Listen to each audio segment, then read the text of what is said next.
Yes,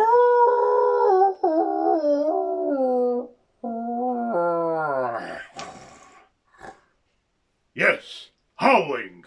There's going to be a lot of it today. Stay tuned.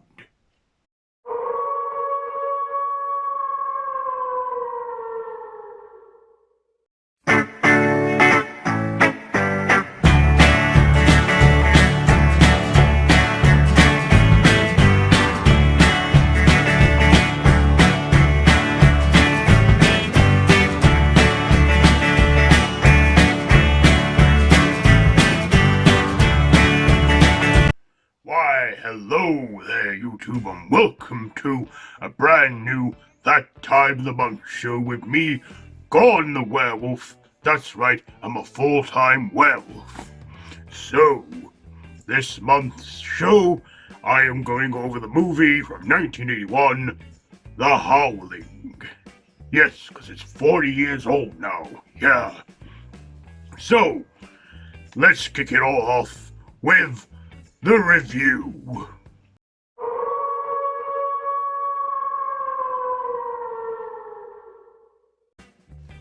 So, The Howling, directed by Joe Dante and based upon the book of the same name by Gary Brandner, starring Dee Wallace, Patrick Macnee, Dennis Dugan, Christopher Stone, Belinda Belaski, Kevin McCarthy, John Carradine, Slim Peckin, and Elizabeth Brooks.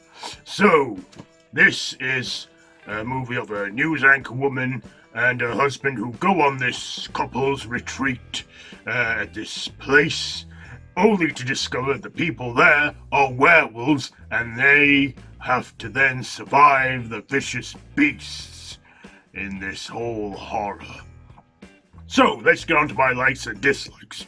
First of all, the likes. I like this one. I like the effects they use, all practical stuff, and they did not rely on CGI at all because, well, computers were not as advanced as they were back then in 1981. Also, I liked the werewolves in this. Yeah, they stood up on all twos and had the big wolf heads, and they looked brilliant. I also liked, the whole transformation, how practical the whole transformation sequence looked in the movie, with the head changing and stuff. I also loved, the performances that our leads gave in this. Dee Wallace, a fine woman of horror, one of the great scream queens. Yes, she was fantastic and real beautiful in this. Yes, she is a very beautiful woman, and I liked her performance in this movie leading it. And also, I loved the female wolf in this, played by Belinda Belaski. She was really pretty in this, and sexy. I even liked the whole transformation sequence where they're having sex by the fire. And yeah, all of that is sort of animated transformation, but still pretty effective, I'd say. I also like the sex and nudity in this movie as well. And the unsettling horror aspect. I even like the infamous ending as well, where Dee Wallace has transformed herself into a werewolf. Yeah, those are good effects too. Good ending. And, of course, now, do I have any negatives? Well, yes, I have a few. There was a little slow at the start getting to the werewolf reveals, but once they did that, it was pretty cool and decent to me. I also thought the werewolves at some points looked a little tacky and the heads were not as good, very slim, thin kind, but hey, it was alright to me. I did enjoy this movie, and it is a fun one. This is one of 3 werewolf movies that came out in 1981. Get to that later in the facts. So yes, my final thoughts and ratings for The Howling. It's an enjoyable one, and I recommend it to you werewolf lovers out there. It's a fine film, so I'm going to give it 4 full moons out of 5. So that's it for the review. Let's get on to our mythos, shall we?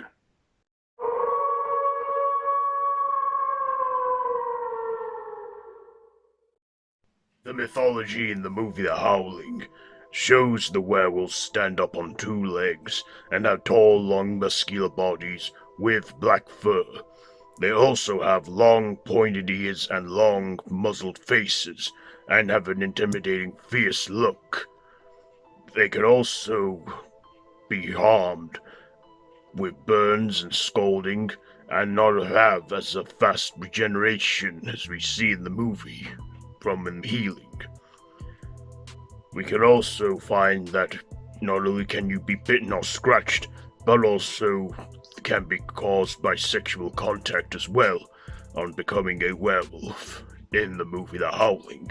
Now, for the facts on the movie which you may or may not know.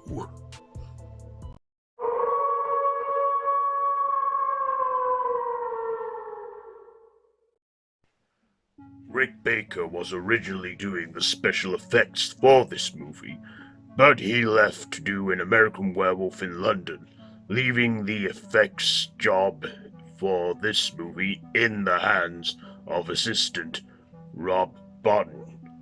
Both movies, An American Werewolf in London and The Howling, were released the same year, and both received praise for their makeup work. In the scene where Terry calls Chris from Dr. Wagner's office, we can see pictures of Lon Chaney Jr. on the wall. Chaney Jr. played the Wolfman. The final transformation had to be done in close-ups because this movie had exceeded its budget by then, and this had to be shot in Joe Dante's office because they had no more money for any sets anymore. The coroner tells a story about a case named Stuart Walker. Stuart Walker was the director of the 1935 werewolf movie Werewolf of London, which was the first werewolf movie of the sound era. The Howling was one of 3 werewolf movies to come out in 1981, the other 2 being Wolfen and An American Werewolf in London. And that's all from the facts. And there you have it, this month's episode on The Howling. Did you enjoy this one? Let us know down in the comments below, and if you like this video, be sure to give it a big thumbs up, share it with your friends, and feel free to subscribe to the official Random Horror YouTube channel if you haven't already, and hit that notification bell. It would mean a great deal if you did. So, I have been your host, Gordon the Werewolf. This has been That Time of the Month show. So, until next time, don't have nightmares. Oh, excuse me. Oh.